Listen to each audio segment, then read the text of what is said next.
All right, guys, welcome back to another episode of NationTalk podcast. Got ourselves an actor. Got ourselves a special guest here. Ben, that was pretty good. I know, I've been practicing. That was right off the bat. I've been practicing. We got an Yeah, actor man. in the house, man. We gotta like bring our A game, man. Yeah, What's man. up, guys? Thank So you're a working actor. Yeah. You're an employed actor. So that's what you call yourself, Hold on, right? let's give him a little bit more of a puff piece. Probably the funniest guy coming out of Surrey. I agree with that. You've Yeah. seen him for years. Stop. There's Yeah. a lot of uncles and boys we don't see. Yeah, but they don't that are put themselves. hilarious. They don't put themselves out there like you do. Like, Yeah. Oh, they do after probably a couple of pegs. that's a different kind of out there. But they forget to upload it to YouTube. and probably different functions, you know what I mean? There's Yeah. always that one chacha that's hilarious at the parties, and you're just like, oh, mitra, mere time de vich, Joanna. And you're just like, what? Have you ever gotten inspiration from the uncles? Yeah, of course. Hating uncles. Yeah. Yeah, Like, you know that's what I mean? Like, that was literally just having my whole family be truckers. You know what I mean? Yeah. And it was funny when that came out. Shout out to AK, who was the Yeah, mastermind behind that. Definitely. And For actually, everybody- those of you that don't know, he's talking about Hating Uncles, Yeah. AK's project. Yeah. and there was everyone's seen it 2 or online. 3. Fuck, I don't remember, man. Yeah, I think it was like 2 or 3, but they're all freaking hilarious. I think there was a Hating Bobby too. Yes. Like, you know. That was a little bit different. So, like, it's one of those things that. Shit, what the fuck was I talking about? Inspiration from the uncles. Yeah, I think it's one of those things that it's constantly happening. I think as an actor, if you're not looking around and being present and like being able to take in and absorb what's around you, how else can you portray character and Right. beings and heartbeats of someone else? That's actually interesting you say that. So where does this journey start for Arkie? Like how do you come up with, where do you get the balls to be like, I'm going to be an actor? Exactly, because you like what was it Fat Boy Entertainment in 2011 or 2012? Shout out to Fat Boy Entertainment, Yeah, man. Yeah. Now I should be Fit Boy Entertainment. Yeah, soon. Fit Nation. There you go. That Shiki Wow, entertainment. that was see that? Yeah. No, I think it just kind of came from not wanting a job, and it was one of those things, man. Like, you know how growing up in high school, I don't know how high school is now, but they used to have CAP class. Yeah, And they planning. always used to like ask you, and they had like everything set up. It'd be like, yo, you want to be a doctor?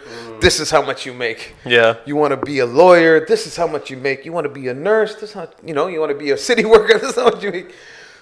And I always used to wonder and look at the kids. They're like, I want to be like a city worker and make, you know, $24,000 a year. You know?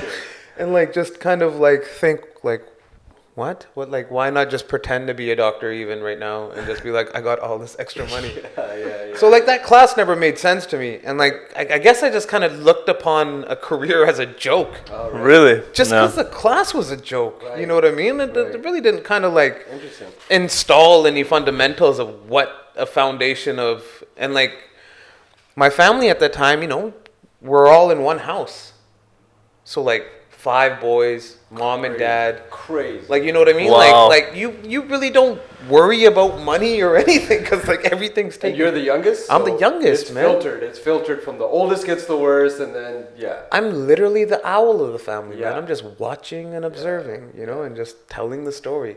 for So the that next 5 time. brothers in total, you're the youngest. I'm the youngest, man. Nice. Four older brothers, and yeah, man, blessed. You know, family kind of came in. Parents immigrated to England in like '68. They were Yeah. young. Came to Canada in '82 because my Pufur passed away, so Pua kind of like pulled that executive rank, right? Yeah. And from there, man, they kind of juggled through different jobs. Like I think like every family Yeah. Yeah. that It's comes the immigrant story. Right. exactly, Yeah. you know, and I think that's why we relate so hard to one another is because like there is no shortcut to that. No. Even with the immigrants or the families that are coming today, they're doing the exact same work that our families did in Definitely. the 80s and the 90s Yeah. and the 70s. Oh, that's crazy. I never thought of that perspective. If you think about it, yeah, they're doing the same But thing. now they're just doing it with a crazy amount of inflation. Yeah, exactly. It's actually harder now. Crazy harder. And yeah, like yeah. if you don't have a family support system, it's it's near impossible. Right. And that's why I think that mental health part comes back in. If you don't Definitely. have Yeah. that space to kind of share all the pressure that we kind of put on ourselves, So you're a teenager growing up in this household.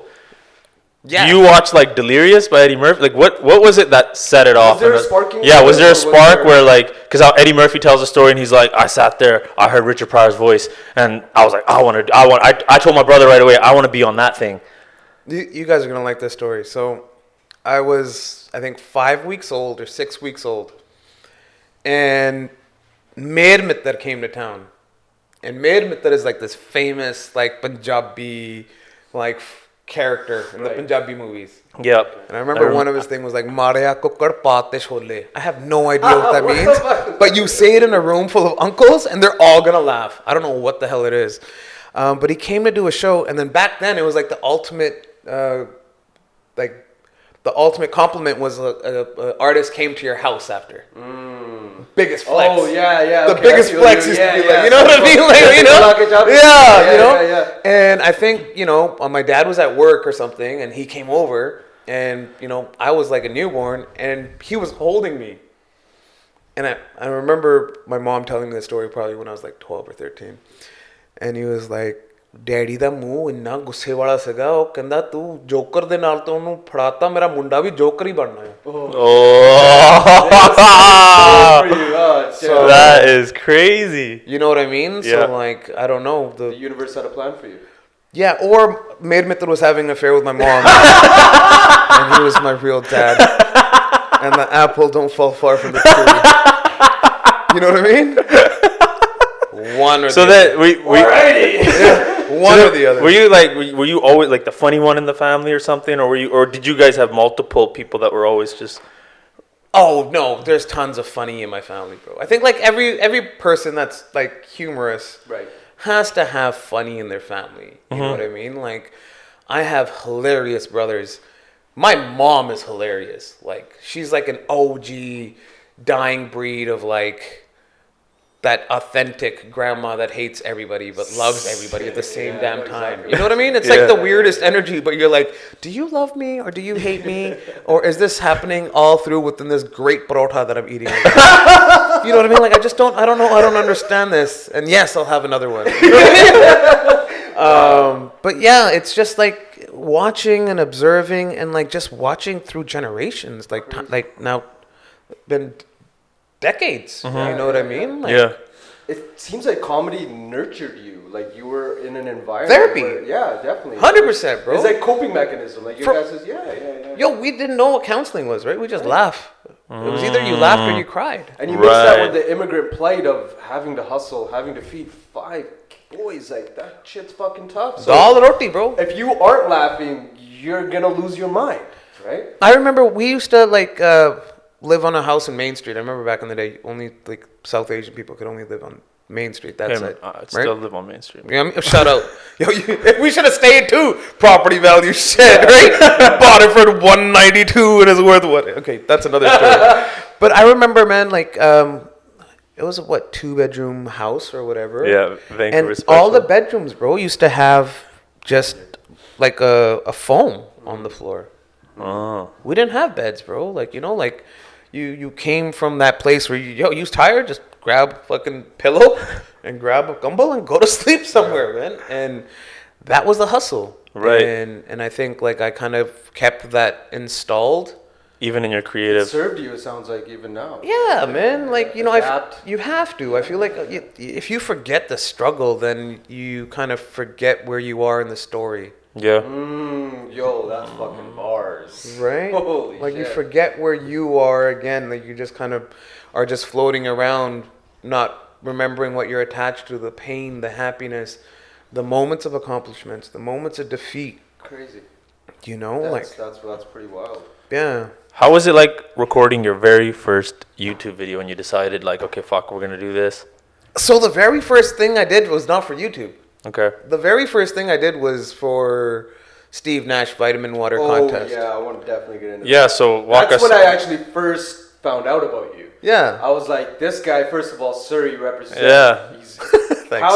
How does he get on? Like, it was incredible. Steve Nash Gatorade commercial. Gatorade commercial, yeah. No, it was the vitamin water. Vitamin water. Yeah, Okay. we're not sponsored by Gatorade, guys. Sorry. Shout out to Vitamin Water. Okay. We gotta retract that. You'll take that back. You bleep that part out. It was so we were hoopers coming up. Yeah. So we went to Fleetwood. I went to Fleetwood High School. I don't know where you guys. Where'd you go? Tomatoes. Yeah, See what I mean? Sorry, I apologize for that. I apologize for all that.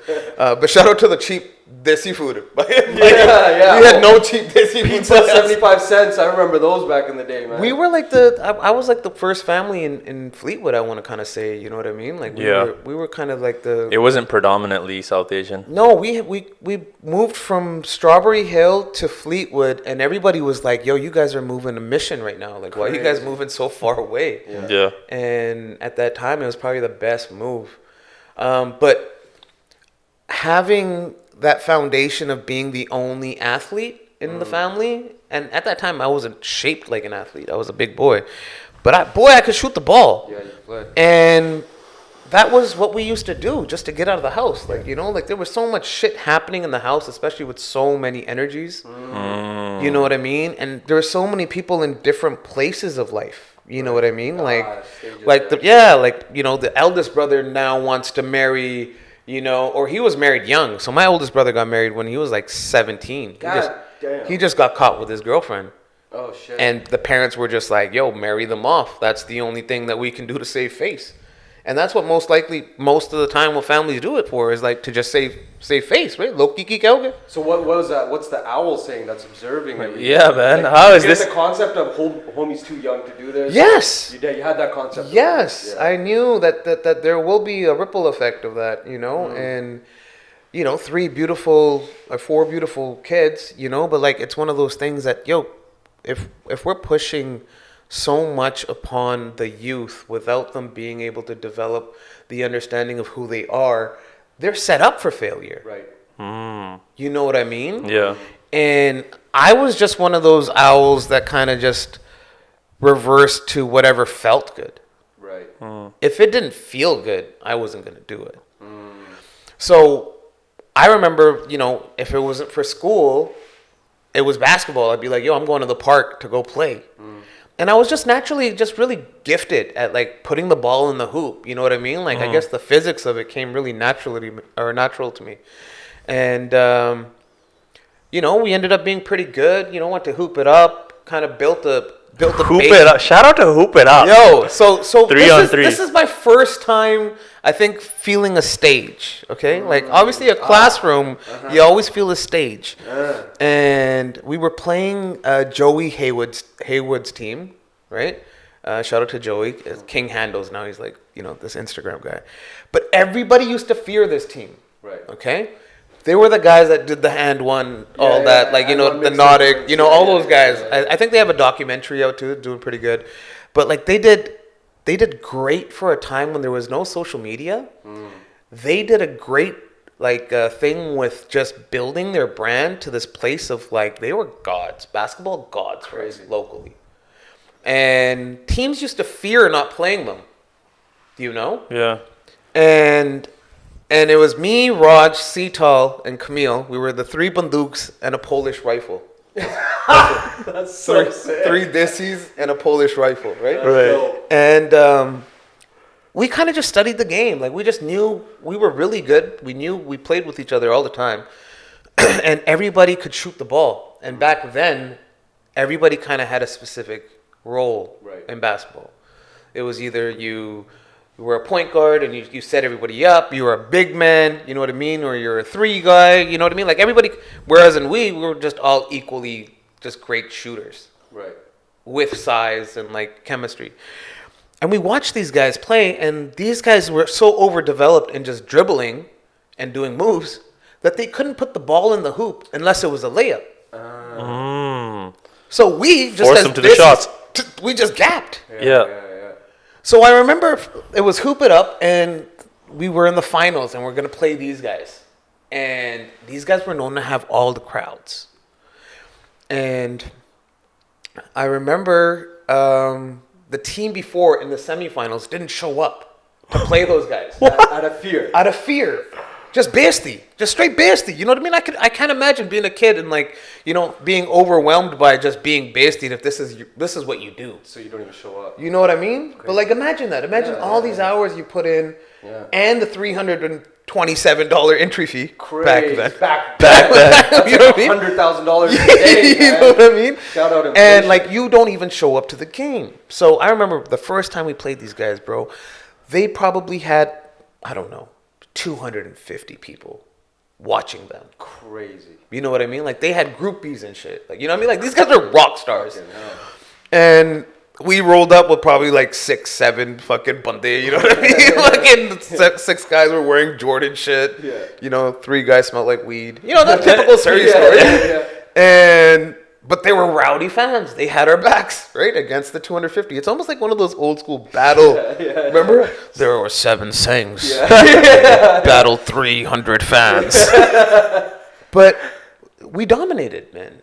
And I remember all we did was we gapped and they couldn't hit a shot. And I remember their faces because, like, I was slow, so that's all I could really do. The owl. That's why you're the owl. You sit there, right? So I remember their faces, and it was like they were being taught their flaws for the first time. Crazy. Wow. You guys delivered a lesson. Yeah. Like, we didn't deliberately want to deliver that message. Right. But it was like, so some of them ended up becoming greater basketball players. Right. Some ended up giving it up at, you know, right there. But the game point, I sea-walked on those fools. No way. And everybody went nuts. Because that was their signature. Yeah. You know what I mean? Shit. Yeah. So I flipped the script on them for the first time. And I was a fucking chubby sang from Surrey. You know what I mean? Yeah. Like, nobody had balls like that.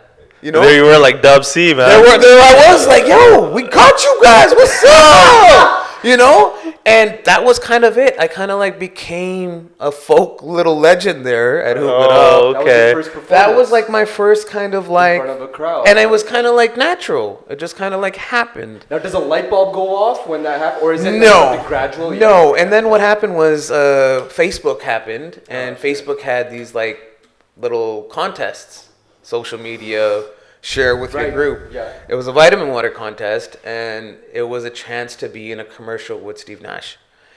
And at that time, Steve Nash was doing those goofy vitamin water contests or commercials where he'd be like on a skateboard, and he'd be like with a helmet, and he'd be like drinking like a juice box, and he'd be like, skating is cool. Like, you know, like it's like almost like he's Zoolander, you know what I mean? And I'm like, yo, this guy's like a back-to-back MVP, you know what I mean? And like, he's just a goofball. Yeah. Like, what a cool guy. It'd be dope to meet him. And when that contest came out, it was like make a video and submit it, and if you win, you can be in the contest. And I was like, shit, I ain't got shit else to do. Like, might as well try. Yeah. So I called up my friend Sunny Judy. Shout out to Sunny Judy, AAA videos. Yeah.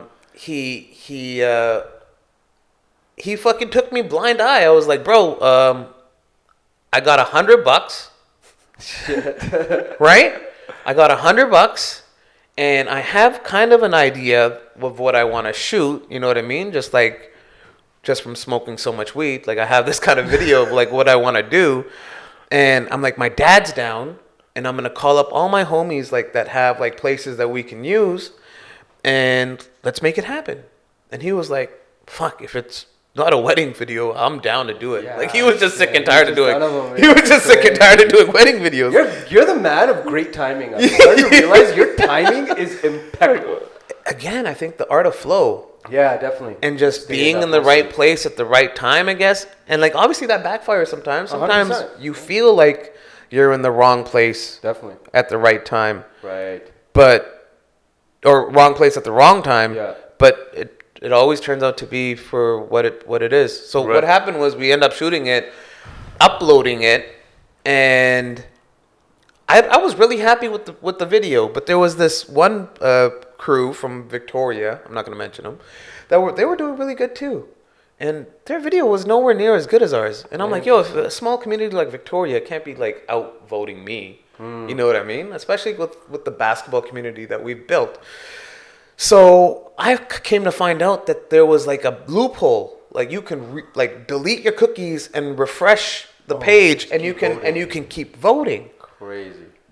That's when my light bulb moment happened, and I was like, "Yo, I'm not fucking losing this opportunity to a glitch." So I called up my homie Jaggu in India, who was like a computer programmer, MS-DOS guy. MS-DOS. MS-DOS programming, Yeah. like he's elite. And I was like, "Yo, bro, this is the scoop, Jaggi. Idda kuch karna pena hai. Yeah. Ta tu tarika lab. And what did Jaggi You say? find it." And Jaggi goes, "Paji, bas, hukum karo." Right? He's one of those guys. Ride or die. He's a hukum guy, bro. yeah, You know, because he used to watch me play ball out there, and like he sucked, but like you know, exactly, you know. But he was down, and he was like, all right. He called me back the next day. He goes, okay, Paji, मैनू 6 computer चाहिए, ता तुसी मैनू उन्हों remote access दे दियो, ठीक है? मैं एक बारी remote access कर लिया, मैं एक बारी उन्हों ना record कर देना MS-DOS ते program ते, ठीक है? ओ फिर आपे ओही करी जाऊगा, automatic. Crazy. I was like, yo, all right, cool. This is some Edward Snowden shit. So yo, so then was who had 6 computers in one house back then? You know what I mean? Yeah. I was like, okay, now I have to recruit computers. Oh my god. So I'm calling up my cousins. I'm calling up my friends, going, hey man, do you mind if I like borrow your computer for the next 2 weeks? And computers back then were like fucking everything, right? You know? Yeah. And then they were like, what is it for? And I tell them what the plan was. And they're like, oh yeah, hell yeah. Like, you know, we're beating those guys. Fuck yeah. And everybody was with it. And literally what would happen was in the daytime, I would turn it off. Right? Because I wouldn't want it to be suspicious. Because we would have killed them by like, we would have got billions of votes. Yeah. You know what I mean? Yeah. That was So I was like, I turn it off in the day, but I turn it on at night. Right? I tell everybody to turn it on at night. And then my thing was, I'd go on social media and be like, thank you, India. Oh, India's awake now. Oh my god, that's fucking Oh my god. Oh my god. Yeah. You're a savage. So being the youngest has served you. You had to hustle. There's just no way you're fucking losing this. Come on, bro. We from Surrey, man. Yeah, Like, yeah, say that. yo, Fuck yeah. we from the city Surrey, of hustle, baby. bro. Like, Hell yeah. No, So then you win the contest.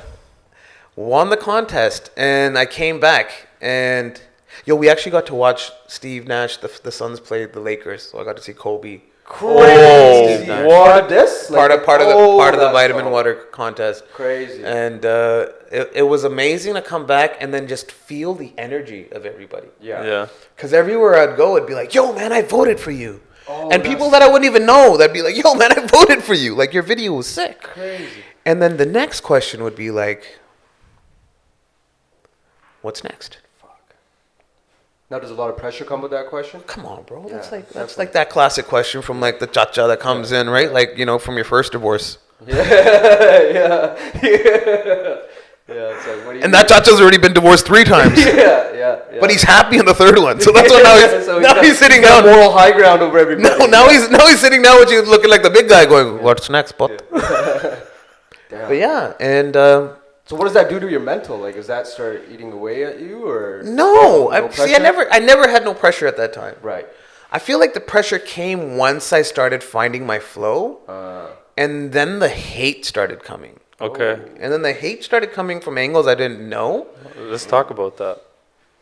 Well, I think the character development after the Steve Nash thing of like 2 turbans and like all these like sketches and like AK linking and like building this like online base to go back to a social media like presence. I used it to like then make a demo of that and pitch it to all the agents in Vancouver.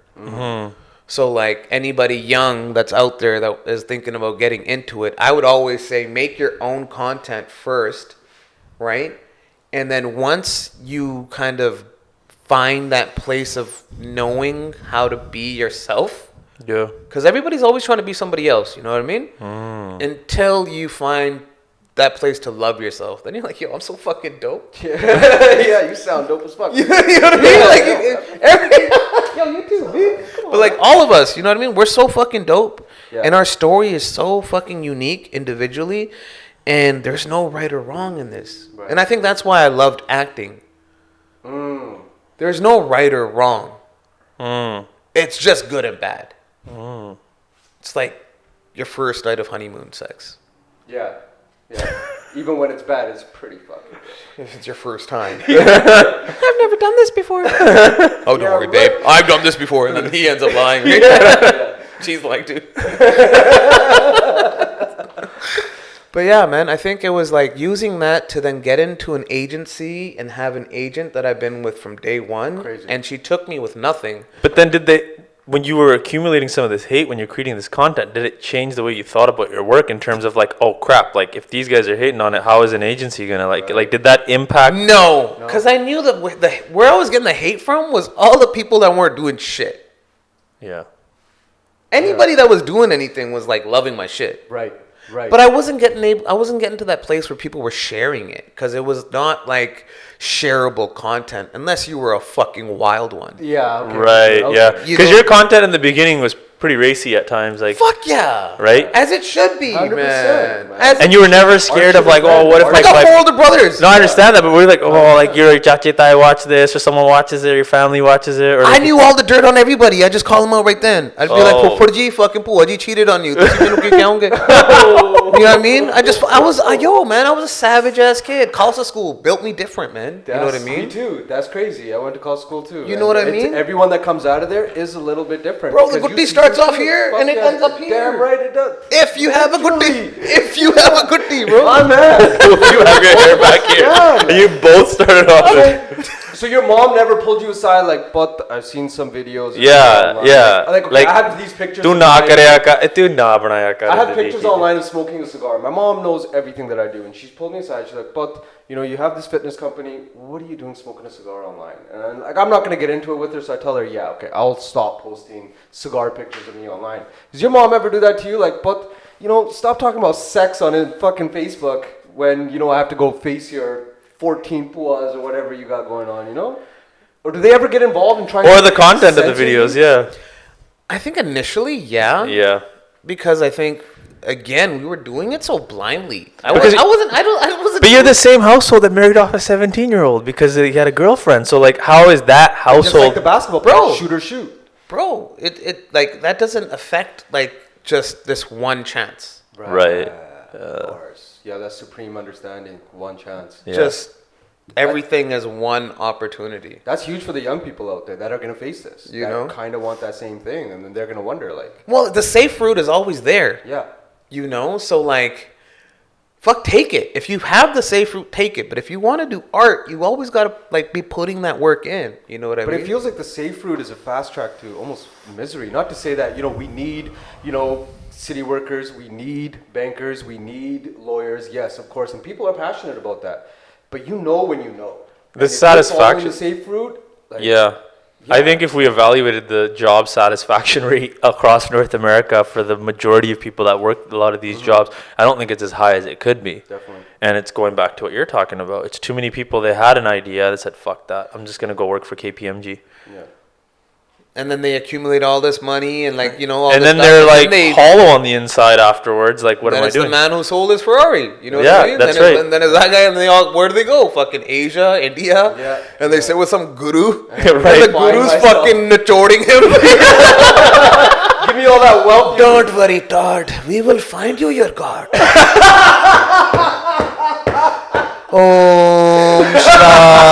You know what I mean? Like, it's just like one of those things. It's like one of those things that like, fuck, it's just, and it's a repeating story. Right. And like, it doesn't matter what time we're in. Yeah. It's always going to happen. And I Right. think that's why that big reset or like that recycle of everything kind of just falls pattern. Right. So you basically told your mom, hey, I'm just doing this. It doesn't matter. The first time I think I like showed my parents my true colors was when I just went and told them I smoke weed. How'd that go? God. I just went and told them because I knew if my brothers had this on top of me, they would always use it against me. And I would always end up doing all the chores. I'd be fucking brooming, mopping, fucking vacuuming, all this shit, and like washing all the cars. These guys are car guys, right? Yeah, I'd be yeah. washing cars for days. Right. And I was like, yo, you know what? You just got to go reveal your face right now. And when I did that, they were fucking shocked. Really? Because the parents were like, you know, back then, Yeah, they had leashes on us. Yeah, fuck yeah. Around the 100%. neck. Marry your kid at 17. Especially the ones you love, right? Definitely. Yeah. You always keep the leash on, you know, the ones A little you bit love. tighter on that one. Because that's what they had, right? They had a tight leash. They didn't have it. Because Right. they left young at 17. That's right. They don't know shit. So They've then never they- had a relationship with their parents or a loving one where Right. they can make mistakes and be like, going up, what the? Yeah. Like back then, you made a mistake. All of a sudden, fucking your chache tae for fucking no yeah. Everybody, the sadhus, the T2 uncle, everybody's there. Yeah. And they're saying, beat them. Beat their ass. Suddenly it's to WWE. That's the only way they're gonna learn. Yeah. But they weren't looking at it the way, you know, we weren't looking at it the way they were looking at it, man. They were looking at it like competition. They said, yo, 5 boys, how we gonna compete with that? Yeah. Yo, we got 3 girls That's bars. and 1 fudu child. Right. That's a boy. Crazy. You know what I mean? Like, how are we gonna as a unit? So they used to come in, and not just our household, like a lot of households, man. Yeah. And it takes like a lot of unity to kind of build that place back up. I think that's what a lot of our households are dealing with right now, For sure. especially during this pandemic and shit. You Right. know, Yeah. like definitely. shout out to all the people that lost someone during the pandemic. You know, I lost a brother during the pandemic, and it's a tough time just because people were so distant, Right. and we were so quick to like give them that space. Crazy, you know, right? We just gave it up. we just shut off. Yeah, It was yeah. crazy. Like, yes, master, we're out. Yeah. It was Crazy. weird. You know. And I think the ramifications of that, the unraveling of what that social distancing stuff was, is still yet to come. Because that mental health was already a big issue. Yeah. And it feels like we threw kerosene on that Oh fire. yeah, definite And catalyst. that fire is slowly still spreading because, yes, now we're open, we're meeting each other again, but we still don't have the tools to cope. So we kind of mitti pati. But eventually that thing's going to come out. What's the best thing to put on shit? Mitti. Yeah. You know? And that's what there's a reason why dogs, after taking a shit, They cover it up. naturally Yeah. throw Fucking mitti. bars. Yeah. You know So what I how mean? how do you deal with that? So yes, now you've lost your brother, and what's your mental space and what we can imagine, but what's your coping mechanism? What's your Shit, man. I think first is everybody has their own way of dealing with it. I've Right. realized that. Right. This was like the first tragic like passing in our family. So I think like understanding a mother's relationship or a father's relationship or a brother's relationship or a coworker or a wife or a child's relationship was a huge impact for me just as a brother witnessing this, because he was my brother at the end of the day. Right. You know what I mean? And he was the second eldest, and he was a father figure more than anything. He wasn't like a brother to me. You know what I mean? So there was always that gap. So like I almost like mourned the guilt in me of not being a brother. And that was where my pain hit my stomach. I was so pissed off because I got kicked out of the house after burning myself. That's a whole different segment. But I got kicked out of the house and I was living on my own, and he never checked in on me. And I was the younger brother going, fuck, man. My older brother didn't even check up on me, not knowing he's going through his own battle Crazy. at the same time. Yeah, wow. So to understand that concept, bro, is like, fuck, lama pedo. Yeah. You know, that's when you're at ground zero and you understand, fuck all the credits, fuck all the other shit. It's just your karma, bro. Yeah. Like it's literally what you do, how you make motherfuckers feel. You know what I mean? The smile that you put on a stranger's face while you're walking by, you know what I mean? You're never going to see him again. You're never going to connect energy again. But you kind of just left a place of like a blossom of a flower, man. And I think that's what like I've kind of like taken in my journey now. Is just like, yo, wherever I go, I just want to drop some flowers. You know what I mean? So people can smell them and like take it fucking lightly, because I think we take this shit too seriously. My man. You Yeah, know? Definitely. And it's always like, yo, what's next? What's the big plan? And it's like, Right. fuck, man. I just want to wake up healthy and like Yeah. have the best weed and Yeah. the best food and the best love and like, you know, Yeah. have your family around. Like, Did that experience change your relationship with your art form? yes, of course. As an artist, how can you not use that place to kind of relate to a character that has gone through that pain. You know what I mean? Like trying to tell someone, you know, you just lost your brother, now act. To a guy that actually lost his brother and act. In class, definitely. You'll be able to feel the difference. You'll be like, fuck, that guy's actually lost a brother. Right. You know what I mean? Wow. From the guy that's actually trying to pretend because he never fucking felt it. Have you seen the show Barry online on HBO? It's about an actor. a Halle hitman Berry? actor. No, we've all seen that show. But it's a very similar story where he's a hitman and it goes into an acting class. And they ask him to act as a hitman on the show, and it's a very similar thing, as in he can do it, he can act, we're shit, but when they ask him to do that, boom, he can, because he comes from that place of authenticity. So I think you have another notch of authenticity, and it's almost a gift your brother has given you in a way where it's like, hey, but you know, I wasn't there for you when all that stuff happened, but here you go. And I don't know if you see it that way, but I feel it that way for you. You know what I mean? You know, at the end of the day, it's all divine love. 100%. He was in such pain. That's what he thought was his way out. Now, it's going to be a tough debate always. Was he right? Was he wrong? Right. I always say he's my brother regardless. Right.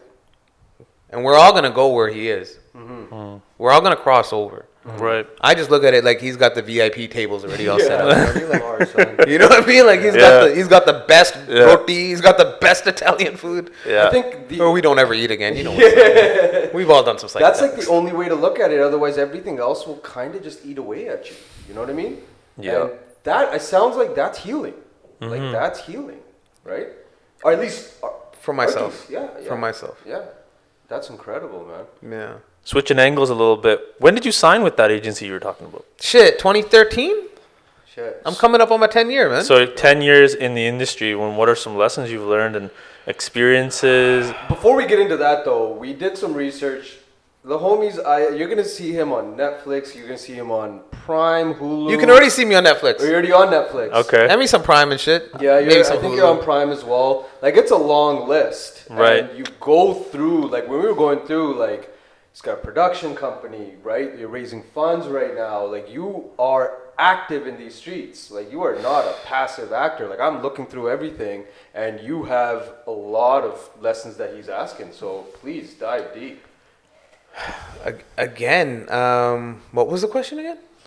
10 years in the acting industry. What have I What are learned? some lessons that you've learned? How did the experience match up to how you thought it was going to be? Like, even like first day on set. Let's Yeah, talk man. about, like, how's that? So the first thing I ever booked, I didn't actually audition for it. They gave it to me. So Okay. that was kind of a blessing on its own. But I also booked a terrorist. So Literally, one of the questions is, how do you feel being typecast? Yeah, right? How do you feel being typecasted? But okay, so you see terrorist is your first role. You're pumped. that was one of those things that it was for Rogue. I don't remember if you remember that TV show called Rogue. I was just happy to be there. Right. You're green, man. Yeah, You know, yeah. you don't understand that you're fucking going out there and playing a typecast or a stereotype. You're just like, yo, take the gun, look like this, and fucking. You know what I mean? Like, Yeah, I it's feel the you, man. easiest Yeah. fucking $500 or $600 in 2 hours I made. You know what I Right. mean, at that time. And that was because I wasn't speaking. But like, using that to kind of build momentum, I think just understanding to stay true to your art. And fucking never acting. I find like we as actors always find ourselves acting. And like the more you can stay away from acting and the more you can lean towards being, it'll just do the art so much better. That's actually bars, because Wow. it seems like the Methodist approach works so well. You fully engulf, like you see those actors, or you hear about them that never break character even when they act a hit cut. Yeah. Like, you know, Heath Ledger got the best of them. That's the extreme side of it. He Yeah. was the Joker even off. Yeah. Right? And they say the same thing about Jared Leto when he played the Joker, right? Yeah. He Jim rats Carrey. in people's trailers and shit and just really fuck with them, because when it comes for that to be on, Yeah. I'm always on. I don't have to turn it on. Yeah. And so when you are in some sort of a character, do you turn it off, or are you able to separate the two, or are you? Yes, I have to. Yeah. I have to, man. Yeah. Like, you know, there's a time and a place. it's just like spirits, you know what I mean? Like if you carried everything around you and you weren't able to like cleanse yourself, you'd be carrying a lot of shit. Right. And we're reading a lot for a lot of characters, you know what I Yeah. mean? Like daily. You're auditioning way more than you're booking. Right. You know what I mean? And like just to retain the retention of that information and these people and these places and these stories, yeah, man, you gotta be able to balance it all. You know, Was it harder than you thought it was going to be? life is fucking hard, man. Yeah. Yeah. So that wasn't enough. You know, like it's no fucking cakewalk. You know, and the faster we find that out, the better it is for us. Like I got kicked out at 36. Like I wish they would have kicked me out at 19. To be honest, like a white They boy. would have done you a favor. To be honest, Yeah. you know what I mean. Just so I could detach from the mom and dad's nipples. Right. Jordan Peterson said something dope about Oh, that, where I he saw was that. like, you know, the greatest thing a parent can do is, you know, tell your kids to go, and the kid's gonna be scared and said it's scary out there, Yeah.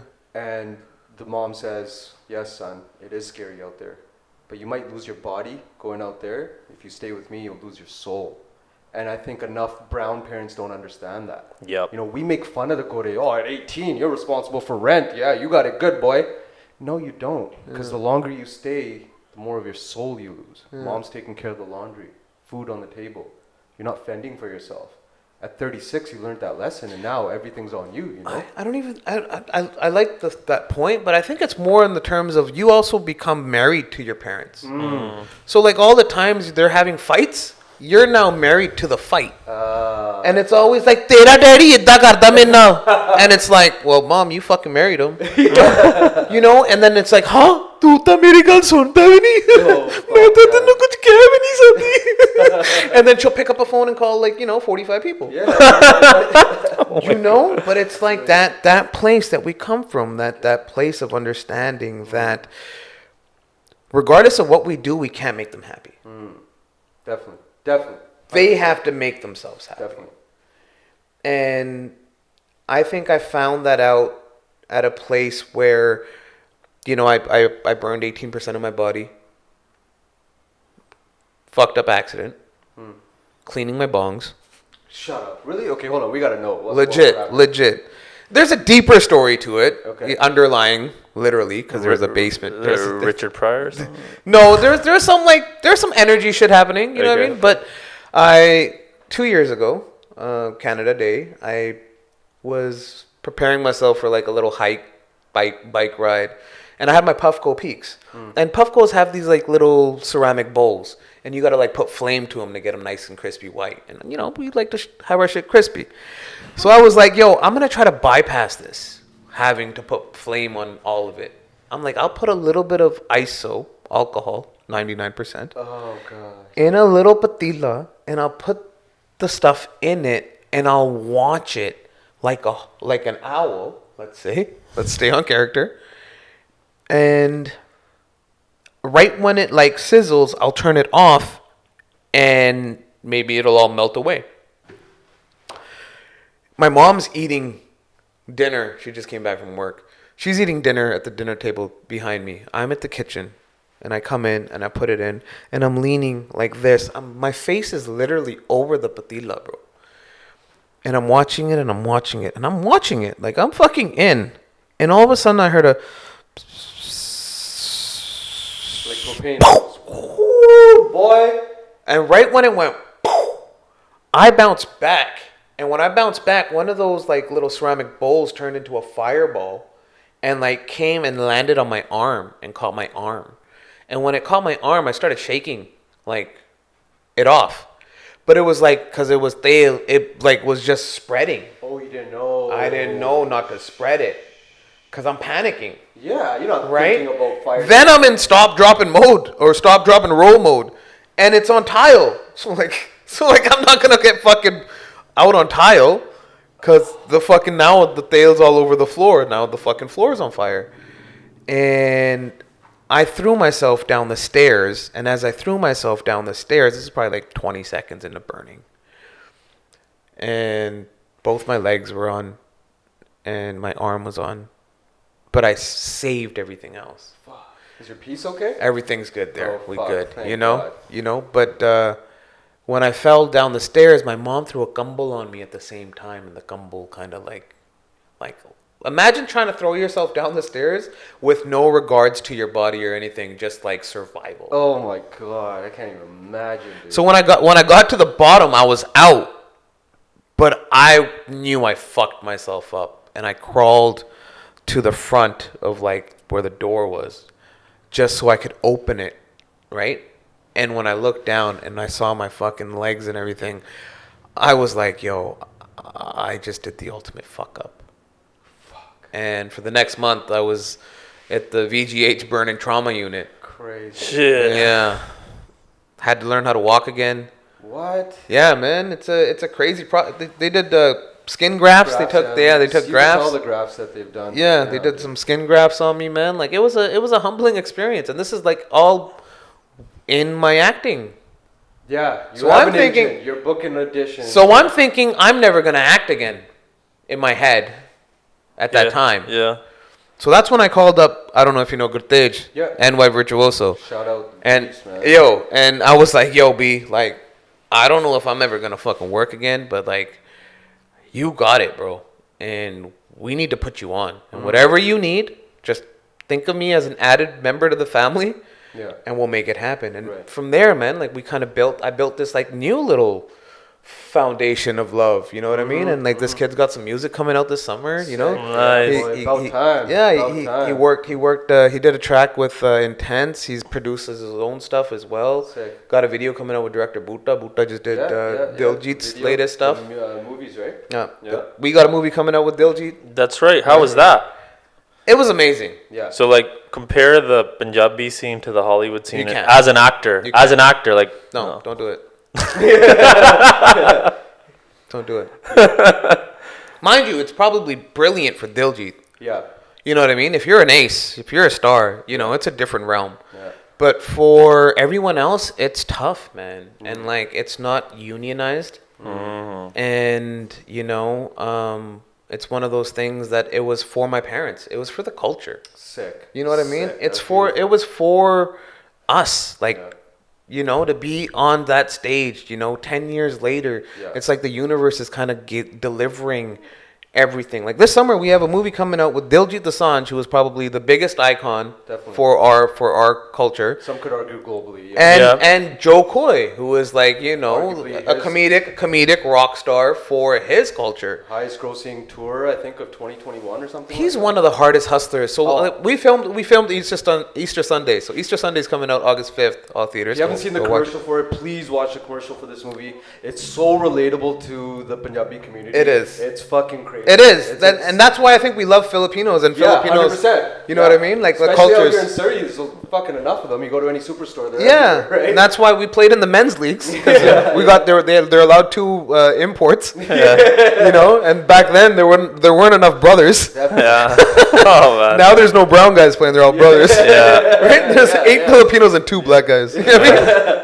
No, but that movie looks super dope. How does something like that happen? Like, is that an agent hits you up? Yeah. So that's agent it. goes, "Hey, I got an audition for you. Tape it. You tape it. Like everything else, you don't care about it. Throw it away." And then all of a sudden they call you back and say, "Hey, we love the tape, and this is what we'd like." So then you fly to Hollywood and No, they filmed that here in Vancouver. So Wow. everything that I've done, pretty much, except for the first Punjabi film, yeah.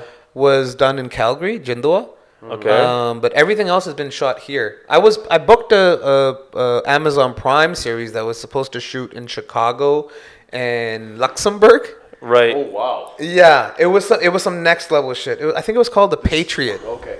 and it was one of the first things like I ever booked. Right. And they gave me a 3-episode guarantee.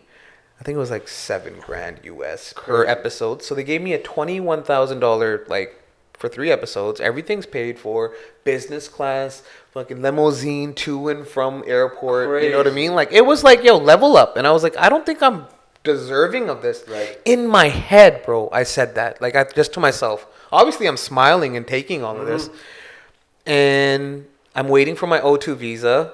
It's supposed to arrive anytime. and I'm supposed to fly away.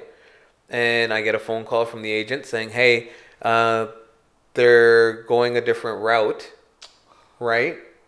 But they're going to still honor your guarantee. So you just got paid for it. So I got paid like 27 or 26 grand Canadian to rehearse what it feels like to be an actor. Oh. It's crazy you took it that way, because even hearing that sounds heartbreaking. Yeah, the money's great, but you want to do the work. Yeah. But you took it as in I did. It was class. Filming. Yeah. Think of how many people do that, and So, they don't like- they don't get to pay their bills and like put food in their belly, and Right. you know what I mean? Like I Right. was able to do that same process. Yeah. And there was something up there that was like, hey, you know, you will be rewarded in, you know, currency for this, for your time and efforts. Right. That's the way I looked at it. You've And always been this positive. Like you seem like. Very Bro, optimistic. Yeah. I think the weed, you know, Yeah, definitely. you know, if I wasn't always high, Yeah. I feel you, bro. you gotta be thankful, man. Definitely. And I feel like, you know, us as Punjabi sex, Yeah. we come from that place. Yeah. And we can fucking share some saag and makki di roti right Yeah, now, 100%. and one mulli, and we all bite it, and Yeah. we, you know, band ke shako. Yeah. That's where we come from, Right. man. You know, now we're at that place where we can fucking go to Bora Bora and, you know, do these extravagant next generation wealth things. Yeah.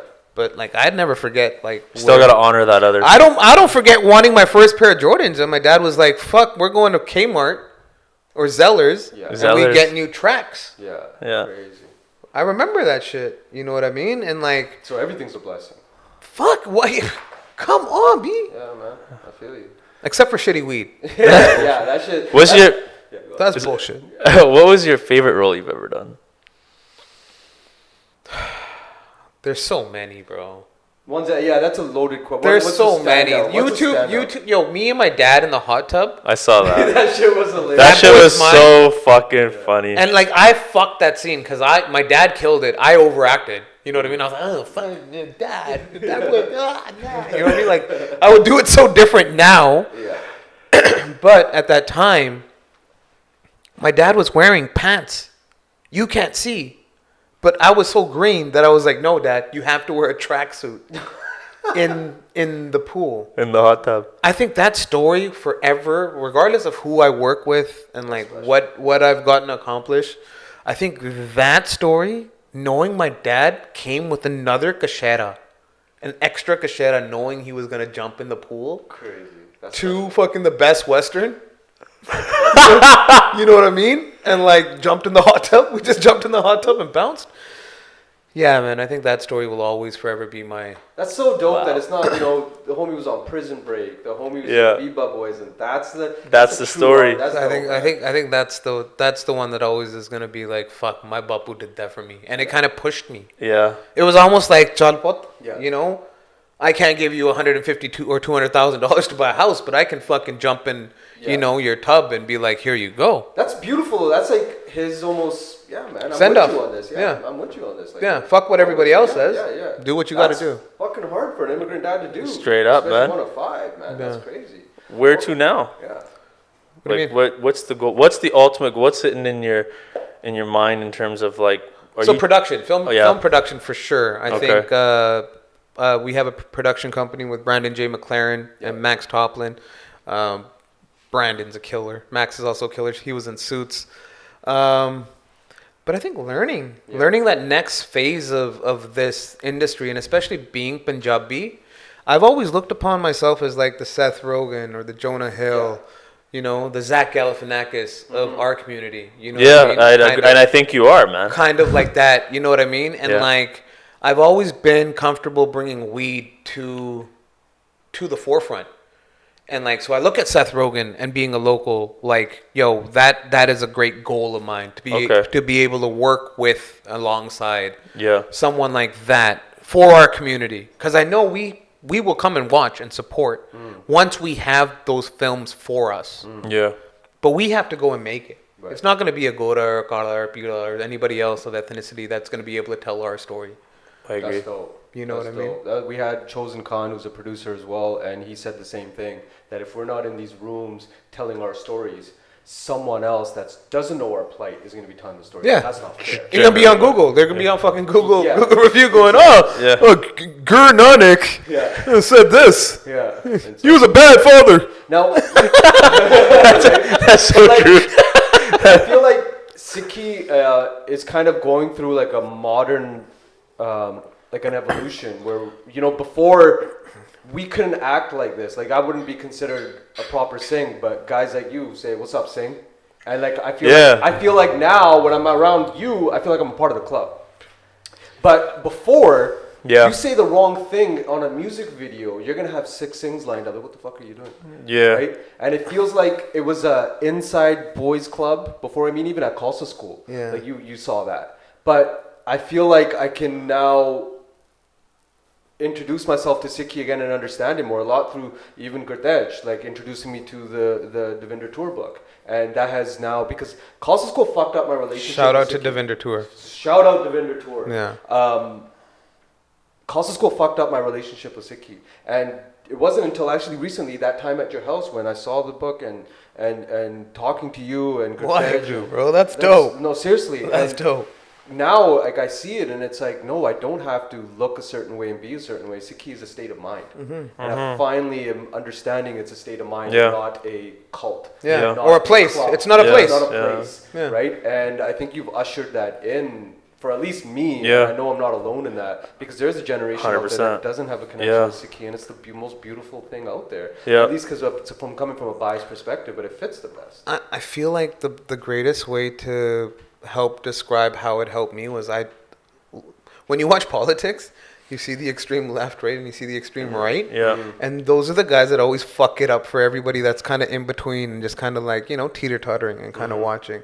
So I feel like the guys that are doing it for the calm and the guys that they think that are not doing it for the calm is just a miscommunication. Right. Because, like, you know, when I come out as an artist, the first thing that I don't see myself do is represent the Qawm. I'm representing myself as a banda of, like, you know, practice. Right. You know, of just good human nature practice. Good karma practice. Yeah. That happens to be sick. You know? Wow, you know what I mean? That comes in along those lines. So I don't feel like I ever wanted to be the stereo or like the prototype or the, you know, the guy, the poster boy. You know what I mean? It was like I was so early to come out, to be like, I'm coming out. You know what I mean? Like just with my content, and having all the homies that, you know, were in film and TV, and homeboys that were in cars and like had jewelry, and, you know, all this shit was accessible to me. So I just kind of was like a good team maker. Like, one thing I was good at was I wasn't good at everything on the basketball court, but fuck, make me put 4 guys beside me, you wouldn't win. We'd be winning all night just because I was able to, like, you know, okay, I need this guy as my big, I need this guy there, this guy can play 2 roles there, you know, this guy's the master lockdown guy, I'm gonna shoot the ball. That's it. So like now when I come together the same way, I'm always looking at it the same way of a team. I'm like, okay, I can handle this, but I need this handled. I need that handled. We need to, you know, have this in the vision board, and then just bringing the crew together to like make that come together, man. Because like fuck, none of us do it on our own. No, nothing. There's tons of guys that'll come here and be like, yo, Paji, मैं बहुत struggle किया, you know, बड़ी जिंदगी साड़ी देखी, कई दिन ਅਸੀਂ कभी नहीं सुते, you know, मंजे दे सोंदे ਹੁੰਦੇ ਸੀਗੇ, ਤਾਂ ਫਿਰ ਅਸੀਂ, you know, fucking ਥੋੜਿਆਂ ਦੇ ਤੁਰਦੇ ਹੁੰਦੇ ਸੀ. I don't even know what that means, but it sounds fucking hard. ਥੋੜਿਆਂ ਦੇ ਤੁਰਦੇ ਹੁੰਦੇ ਸੀਗੇ. You know, we walk on hammers, but it's like, fuck, you know, I get it. Everybody's story is beautiful. And that's one thing I always look upon. And I had a friend tell me, she was visiting from out of town, and she said, yo, I've never witnessed someone treat everybody equally like you do. Right. So even if somebody can't do anything for you, you treat them the same. I'm still like, what's up, man? Like your fucking sweater. Yeah. Or, hey, man, you want to smoke some weed? Here, take a joint. Yeah. You know what I mean? I'm just kind of like leaving my imprint. Yeah. You know? Yeah. And if that woman happens to be beautiful, it's not sexual harassment. Yeah, straight up. That's far. want to ask you 2 questions. Any gay moments with Wentworth Miller on Prison Break? No. You didn't get lost in his eyes and kind of for a second think, I mean, I'm not gay, but I'd make out with this guy? So our scene wasn't together, but he was on set. But like, man, he's such a professional. Oh, is he? Yeah, like these TV guys that have done like 7, 8 seasons and shit. Like they're like godfathers. They you know what I are, mean? man, Like straight they show up on set and like everything's kind of like already catered to them. Right. So no. How was the Prison Break experience? Because that show took over. I feel like it was. At It was least when massive. We were younger, it was like it took over like Wild. It was like Yeah. the first like Everyone was like, "Oh, did you watch when Prison you're Break?" at school, you're talking about Yeah, it, right? yeah. And that's like kind of a seminal moment, at least in my Like memory. having that on your resume. I love it because like we're now dealing with a recent prison break of yesterday or whatever. This guy, What are you talking about? some local brown. Oh yeah, I saw that. What happened? Some guy really skipped some court date or some shit. Like some shit. he jumped whatever. into a white But van and somebody- then some brown Yeah, guy yeah, prison yeah, break. yeah. So it's Escaped. funny that you guys brought up prison break right now. But fuck man, just to be with like that realm of success. Yeah, definitely. That's huge. Huge project to be a part of. Just understanding that Waiguru has something or sees something, and you got to see it as well, that someone else sees to put you in those opportunities. I feel you. You know what I mean? Yeah. I'm sure I asked for this, but I'm also doing the work to stay there. Right. Yeah. Right. You know what I mean? Like I don't want to just like I remember one of my motivating factors was, am I gonna be the drunk guy at the reception talking about the one time I did a video with Steve Nash? wow. That's like the biggest fear, though, right? That's like, it. am I the one-trick pony? I did Wow. it once, huh? Now I'm just, work a city worker. Like that fucking cap class was right. You don't want to be that guy. Damn, homie. Fuck. In high school, you was the man, homie. You know what I mean? Yeah. Like, Fuck. That's Yeah, it. man. That's the shit. That's the shit that keeps it going. Where it's like I don't You wanna have be to. that- Yeah, that's fuel, right? That's fuel. like shit. Like if somebody would have taught me, like if I would have had a Fit Nation that was around when I was in high school that taught me how to eat, like, yo, shit, man, our culture, bread, Yeah. butter, yogurt or dairy, flour. That's literally your fucking diet. Yeah. You know what I Yeah. mean? We don't ever have no proteins and no shit. No. You know what I mean? We're all Vashnu fucking growing up because Yeah, mom's yeah, runs the kitchen. yeah. And like, there's no balance. So like, I literally thought I was supposed to be fat my whole life. So like, that's why I started Fat Boy Entertainment because I was like, I'm gonna be fat my whole life, so I should wear it. Right. And the same goes for career path. Same goes for when do you get married. It's all just whatever mom guys want, right? And it's like until you rebel that. Everybody bails that whole situation out by saying, I did it for my parents' happiness. Yeah, that's a cheap excuse. Well, no, it's because the pressure of that comes on. Right. And then also you understand, like, I ain't got nothing else to do. Might as well fucking marry fucking Anjali. You know what I mean? Like, fuck, she's kind of cute, whatever, And it's like, you kind of fall victim to that place of like, just why not? Yeah. You ain't got nothing else going on. Yeah. Right. But if you have a vision of what the fuck you want to do or what you're doing, you won't be distracted. Right. Like most of my relationships, they end because they want marriage and kids. Yeah. And like I'm keen on no. Yeah. Yeah. It's one of those like tricky places because like I got 15, 16 nieces and nephews that are still raising themselves. Right. Crazy. So the cycle just repeats So they itself. didn't change anything in the cycle. Right. My brothers like weren't able to because like they were same thing. They were Dealing just with their taught own young, shit. Yeah. Like now if I was at this age at 38 to be like I'm gonna get married and have a kid and like raise a family. Holy shit, that would be a whole different page. Yeah. Yeah. You know what I exactly. mean? Yeah. So like I think that is something that we as society have to start coming to terms with is like Right. understanding when is the time for you to take off that cacheta and put on a G-string. Oh my goodness, man. I pictured it as soon as you said Yeah, it. as he's, I was like, I don't know where he's going. Then I pictured it. I'm picturing it. Think about this all. All right, Arkie, man. One final message to the new generation of creatives. Hold on, before we get into that, I have one more. Oh yeah, sorry. Both of you guys should have one each. Okay. All right. Promise? Yeah. Biba Boys. Okay. This picture, it's based in Vancouver. I think most people have seen it. I feel like it's not supposed to be a documentary, but I couldn't stand this movie. And I want to know what, being from Vancouver and what the subject matter was and everything, how did you feel about being in the film and what did you think of the film? No comment? That's fair too, because I don't want you to burn any bridges. You don't have to. I think it's one of those things, again, learning experience. Yeah. You know, I think it's a learning experience. I mean, like, you're on there with Gulshan Grover, Waris Ahluwalia. That was probably the dopest thing, was meeting Waris Ahluwalia. How was that? Because I'm a huge fan of this guy. He was very soft-spoken, didn't speak much, very to himself. I saw his gutti right away, so it was like I saw his dick. So it was weird. Like, he came out of the trailer. He came out of the trailer with his gutti on. Like, yo, bro, I just see your dick. It's right there. Like, have some shut bro. Like, you know what I mean? But like, it was cool because that's how we remember him from the Denzel movie. Yeah. And like, for us as kids to watch someone on that stage With Denzel. Spike Lee, in a Spike Lee joint. But the message, though, about what the fuck means, like, that's huge. And he got to improv that whole scene.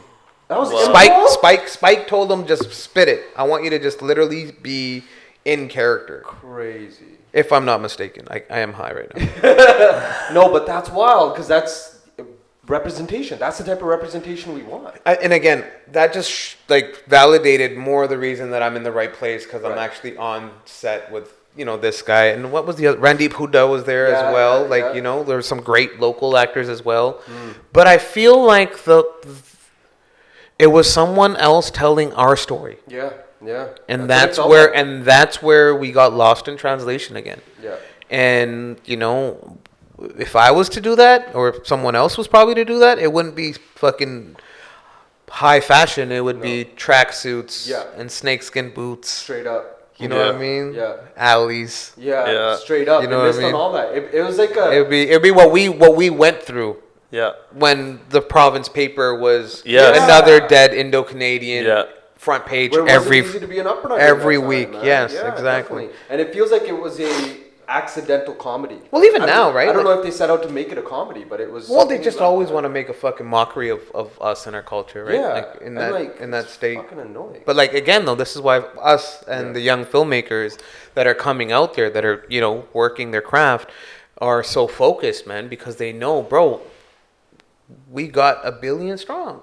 Straight up. When we're together. Well, we're together when it comes down to content. Yeah. It's weird. Yeah. You know what I mean? Yeah. We may not be all together when it comes to who gets more money when the parents die. Yeah. Hey. No, I feel you, bro. Yeah. Mm-hmm. The dumb shit in life. Yeah. Because you know what I mean? There's some people that just don't give a fuck about it. They're like, yo, keep it. I don't care. Yeah. And that's the realm I'm in. It's just like, yo, I tell my parents all the time, like, yo, handle that shit, because I don't want to be handling it after. I don't care for it. Yeah. Divide it, do it, spend it. Fucking go ball out, man. You know what I mean? Yeah. Go do the shit. Live the life that you guys sacrificed all this time for. But I feel like that is something that I've always kept close, is just watching the inside of my walls before I go out to judge anybody else's walls. Fuck yeah. That's a great fucking message. Jordan Peterson rule right there, man. Clean your room before you go out and try to comment on the world. I love it. Final message. For young filmmakers, people that are listening to this on that same journey. Man, work. Yeah. Do not deny the work. The work is your greatest joy. And don't be fucking mad every time you hear no, because you're going to fucking hear it all the time. That's fucking bars. You know what I mean? You're going to hear it over and over again. And fuck, man, I got friends that... So check this. Here's one of my greatest final stories of flow. One of my greatest friends, Pachi Samson, Filipino guy, high school friend. My ace, one of my best friends. 6, 7 years, 8 years. He's getting married. And I'm gaining weight. We always play on the same team, but this time he's started playing on the opposite team. And he's my guy. He's fucking a killer. And I took it to heart. It just hurt my heart. You know what I mean? And I probably got shut up one night.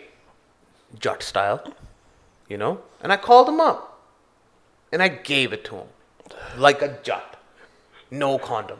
You know what I mean? Raw. Yeah. She asked for lube. I said, sorry, we ran out. You know what I mean? Yeah, It's like it's one of those things. Like I just gave him like my heart, and he never talked to me again. And like 2 weeks passed, and his wedding was coming up, and I called him up. He didn't answer. And then I was like, okay, I'll leave it alone. And like I let it be, and like it's been about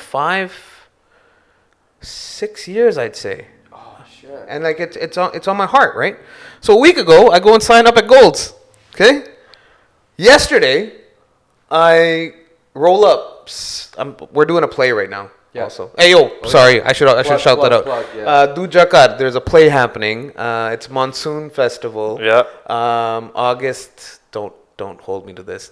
5th, 6th, 7th, and 12th, 13th, 14th at the Red Barn, Campbell Valley place. Yeah.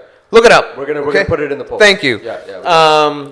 So I'm rehearsing for this play. So we're rehearsing. Like, shout out to all the theater people too.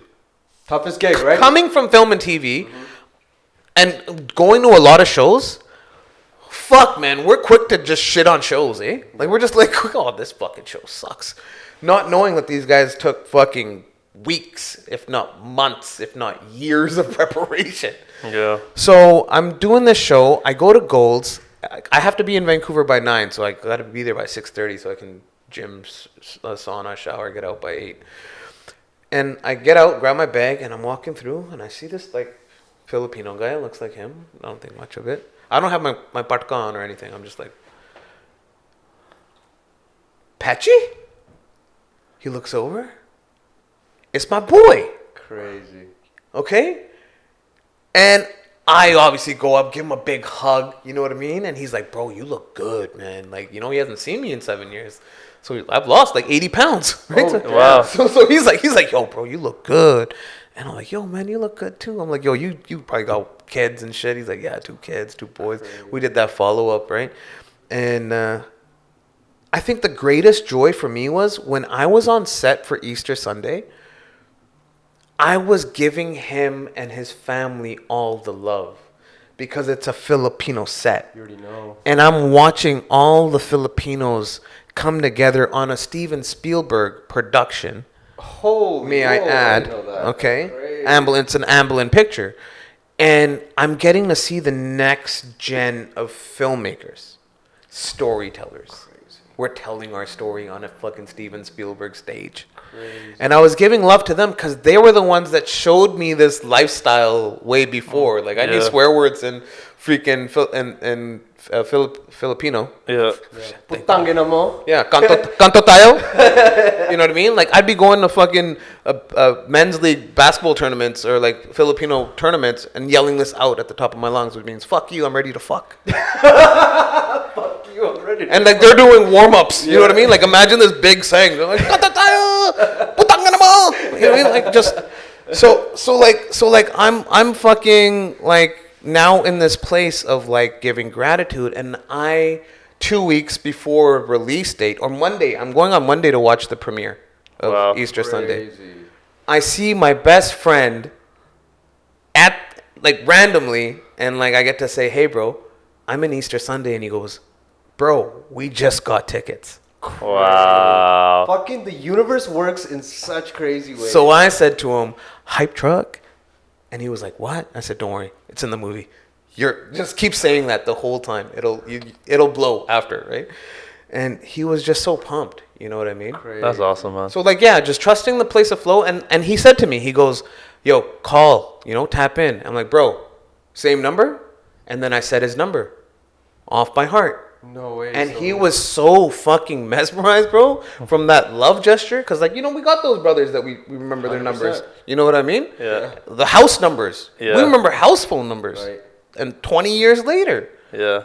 You don't know what you're going to take and what you're going to keep and what's going to stay behind here. You know what I mean? So Crazy how time, just that initial malice just goes away. That hate, just whatever that was. Like he said, "Bro, the past is the past. I knew when I saw you, I was going to say what's up." And I said, "Bro, I called your brother drunk saying whatever I did, I'm sorry.